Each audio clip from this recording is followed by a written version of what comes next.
पूर्व उप मुख्यमंत्री सचिन पायलट ने आज जयपुर में मीडिया से रूबरू होते हुए ईरान अमेरिका युद्ध पर कहा कि लगातार जो हिंसा हो रही है, मैं उम्मीद करता हूं कि जल्द इसका अंत होगा और जो नुकसान जान माल का हो रहा है उस पर विराम लगेगा। जो घटनाक्रम बहुत तेजी से बदला वह हम सबके सामने है। भारत ने हमेशा एक निष्पक्षता का व्यवहार रखा है और पूरी दुनिया में भारत की पोजीशन हमेशा एक समझदार, संजीदा और एक बड़े मैच्योर राष्ट्र की रही है। उस पर हमें कायम रहना चाहिए। किसी भी एक पक्ष का समर्थन या विरोध करना हमारी कभी कूटनीति का उद्देश्य नहीं रहा है।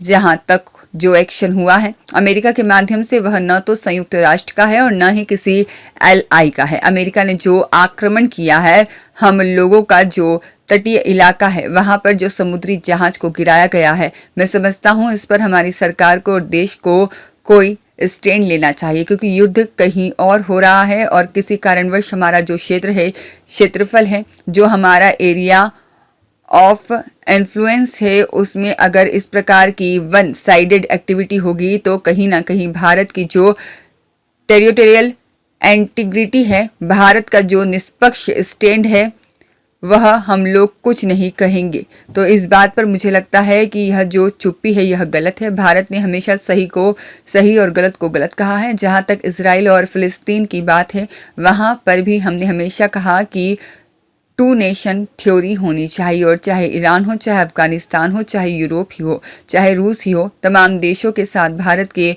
द्विपक्षीय संबंध पुराने रहे हैं, कल्चर रहे हैं और ऐतिहासिक रहे हैं। हमें अपनी कूटनीति, अपना सेल्फ इंटरेस्ट और भारत का जो परंपरागत तरीके से निष्पक्षता का आचरण है उससे हटना नहीं चाहिए। पहली बात, जो लगातार हिंसा हो रही है, मैं उम्मीद करता हूं कि जल्द इसमें अंत होगा और जो नुकसान जान माल का हो रहा है उस पर विराम लगेगा। जो घटनाक्रम बहुत तेज़ी से बदला वो हम सबके सामने है। भारत ने हमेशा एक निष्पक्षता का व्यवहार रखा है और पूरी दुनिया में भारत की पोजीशन हमेशा एक समझदार, संजीदा और एक बड़े मैच्योर राष्ट्र की रही है। उस पर हमें कायम रहना चाहिए। किसी भी एक पक्ष का समर्थन या विरोध करना हमारी कभी कूटनीति का उद्देश्य नहीं रहा है। जहाँ तक जो एक्शन हुआ है अमेरिका के माध्यम से, वो ना तो संयुक्त राष्ट्र का है और ना ही किसी एलाइज का है। सो मोटो अमेरिका ने आक्रमण किया और हम लोगों को, खासकर जो हमारे जो तटीय इलाके हैं, वो जो इंटरनेशनल वाटर्स हैं या हमारे खुद के जो शोर्स हैं, वहाँ पर जो ये हवाई समुद्री जहाज़ को गिराया गया है, ये मैं समझता हूँ कि इस पर हमारी सरकार को और देश को कोई स्टैंड लेना चाहिए, क्योंकि युद्ध कहीं और हो रहा है और किसी कारणवश हमारे क्षेत्र में, हमारा जो क्षेत्रफल है, जो हमारा एरिया ऑफ इन्फ्लुएंस है, उसमें अगर इस प्रकार वन साइडेड एक्टिविटी होगी तो कहीं ना कहीं भारत की जो टेरिटोरियल इंटेग्रिटी है, भारत का जो निष्पक्ष स्टैंड रहा है, और हम लोग कुछ नहीं कहेंगे इस बात पर, मुझे लगता है ये चुप्पी जो है ये गलत है। भारत ने हमेशा सही को सही कहा है, गलत को गलत कहा है।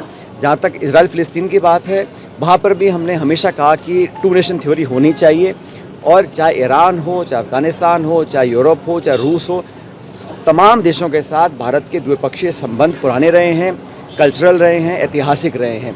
हमें अपनी कूटनीति, अपना सेल्फ इंटरेस्ट और भारत का जो परंपरागत तरीके से निष्पक्षता का आचरण रहा है उससे हटना नहीं चाहिए। देश में अनेक प्रकार की सरकारें बनी हैं, कांग्रेस और गैर कांग्रेस में भी बहुत से प्रधानमंत्री रहे, लेकिन पहली सरकारें मैं देख रहा हूँ कि किसी न किसी दबाव में है। पहले ट्रंप एक तरह से डील हम पर थोपते हैं, 0% टैरिफ पे अमेरिका का माल पूरे भारत में फैल जाएगा।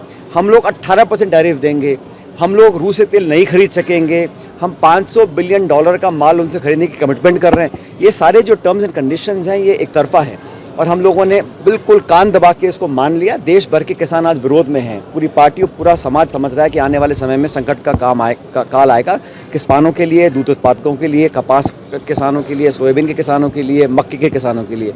लेकिन लगातार जो हो रहा है, हम देख रहे हैं कि जो यूरोप के देश हैं, जो हमसे बहुत छोटे हैं, वो भी खड़े होकर बोल रहे हैं कि क्या सही है क्या गलत है। मुझे लगता है कि जो शिप था जिसको गिराया गया है, ध्वस्त किया गया है और भारत कितनी पास किया गया, और वो हमारे सैनिक अभियान में शामिल होने के लिए आया था वो जहाज़, तो कहीं ना कहीं हम लोगों को खड़े होकर बोलना पड़ेगा कि क्या सही है क्या गलत है। लेकिन लगातार विदेश मंत्रालय, रक्षा मंत्रालय, भारत सरकार की जो चुप्पी है उसको दुनिया देख रही है और ये हमारे देश के हित के लिए सही नहीं है। सर, नीतीश कुमार जी का एक ट्वीट आया है राज्यसभा में जाने की इच्छा जाहिर करी, किस तरह देखते हैं आप इसको? देखिए, ये तो समझ में नहीं आ रहा मेरे को कि आपने चुनाव लड़ा, अपने चेहरे पर लड़ा, वोट बटोर लिए, जनता ने आपको चुनकर भेजा, अब आप विड्रॉ कर रहे हैं, किसके दबाव में कर रहे हैं, कि अच्छा से कर रहे हैं या मन मार के कर रहे हैं, इनका कुछ पता नहीं। और नीतीश जी ने वैसे भी कई बार, बहुत बार अपना मन बदला है, कभी इस पाले में कभी उस पाले में। अब सुनने में आया कि वो दिल्ली आ रहे हैं। बिहार में क्या होगा, क्या दोबारा भाजपा वहाँ पर उनको दबाव बनाकर सत्ता हासिल करेगी, मैं नहीं कह सकता हूँ। लेकिन जो कुछ भी हो रहा है ये जनता को धोखे में रखकर किया गया है। अगर आप 6 महीने पहले बोल देते कि मुझे राज्यसभा में जाना है तो हो सकता है परिणाम कुछ और आते बिहार के। सर, कुछ लोग अभी भी थर्ड डिवीजन में फंसे हुए हैं, वीडियो सामने आ रहे हैं कि वो मदद मांग बिल्कुल, मुझे लगता है कि भारत सरकार को कोई भी कसर नहीं छोड़नी चाहिए। अगर हमारा एक भी भारत का नागरिक विदेश में फंसा है, उस खाड़ी क्षेत्र में फंसा है, तो उसको सुरक्षित लाने की जिम्मेदारी हम लोगों की है। बाकी अन्य देश बहुत प्रयास कर रहे हैं और हम लोगों को, क्योंकि हमारे संबंध सबके साथ हैं, हमारी दुश्मनी किसी के साथ नहीं है, तो हमारे जो नागरिक वहाँ फंसे हुए हैं, खास करके राजस्थान से बहुत सारे लोग अलग अलग देशों में हैं, उनके मैसेजेस भी आ रहे हैं। मैं उम्मीद करता हूँ कि विदेश मंत्रालय और प्रदेश की सरकार जल्द काम करें, क्योंकि हमारे नागरिकों की सुरक्षा हमारी प्राथमिकता होनी चाहिए। बाकी मुल्कों के लोग उनको इवैक्यूएट कर रहे हैं, उनके लिए चार्टर्स कर रहे हैं, फ्लाइट भिजवा रहे हैं। हम लोगों को तुरंत जितना भी हो सके साधन संसाधन लगाकर उनको सुरक्षित वापस लाना चाहिए। Thank you sir.